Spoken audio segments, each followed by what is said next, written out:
A vice mayoralty candidate revealed the alleged massive poll cheating in Maguindanao.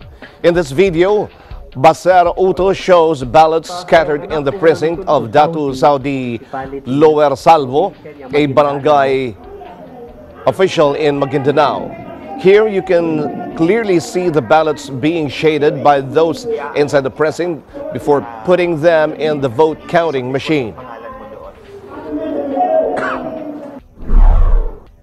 Aking nalalaman sa aking municipality na Talamak na Dayaan, nagpapatunay po diyan yung actual na videos sa mga taong nagmamaniobra sa eleksyon noong May 9, 2016. Sa katunayan po, kakunsaba po dito yung isang wanted sa batas at saka yung ilang membro po ng government sa kasundaluan. Sa katawan po nito ni Colonel Walito Limet, ng 2nd Mechanized Brigade.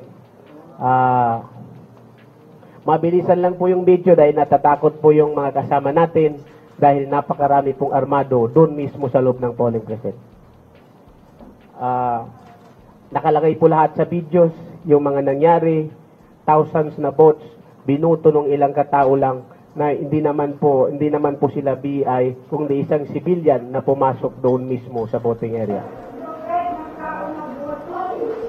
A person talking in Muslim was also heard saying, I quote, "We are all together helping each other here. Be careful, someone's taking a video of us." Uto said one of the shaded ballots was for a son of a member of the MILF. He said he's the mastermind of the massacre of the members of the PNP Special Action Force. Yung pumapasok ng balota, yung nagsisade ng balota, hindi yun BI. Yun yung anak ni White Tundok na yung mastermind natin sa 44 yung nangyari sa Mama sa Tanong. He said there are 5 barangays in Datu Saudi with 16,000 voters. He said the voters could not resist because 6 armed men surrounded them. There were also soldiers deployed outside the precinct. Baser said it was the Liberal Party candidates who benefited from the cheating, party of the current administration of President Aquino. Ang actual lang na nakita ko doon, yung mga tao na nagmamaniobra, pero dapat command responsibility ito ng Comelec dahil siya yung andun eh. Talagang kung mamarapatin natin, talagang meron siyang kinalaman kasi andun yun eh.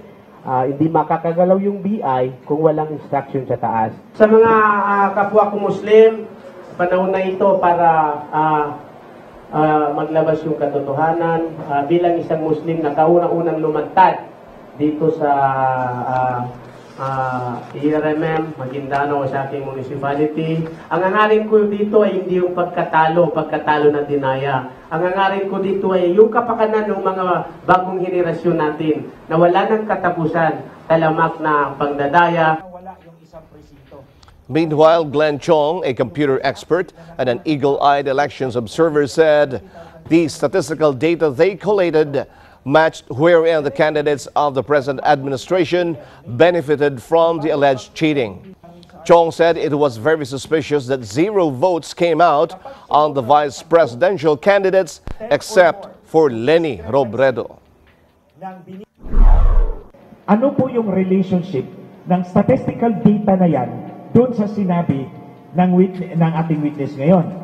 Sinabi ng witness na babae, yung nag-voice over doon sa video, na nang dumating siya, kukunti na lang yung balotang natira. Kasi yung karamihan, sinishade ng iisang tao. So what is the material relevance of this data? Tingnan nyo yung resulta for Senator Marcos. In the whole town of Datu Saudi Ampatuan, 279 lang ang boto ni Senator Marcos. In the whole town of Saudi Ampatuan, 4,727 ang boto ni Leni Robredo.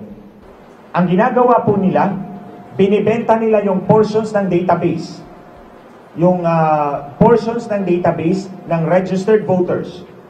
Pag nagbayad ka, in this case, 12 million ang presyo. Pag nagbayad ka, bibigyan ka ng kopya ng file. Ayusin mo kung sinong gusto mong ipasok at sinong gusto mong tanggalin. Then ibalik mo sa kanila At yun ang ipapasok doon sa server ng COMELEC. At yun ang gagana sa araw ng halalan. Tingnan ho ninyo, mababasa naman siguro yung Commission on Elections. At ang kasabay ho nitong mga seller na to ay dating municipal election officer ng isang munisipyo sa Cavite. Election report? Baka post-election report ito meron kasi.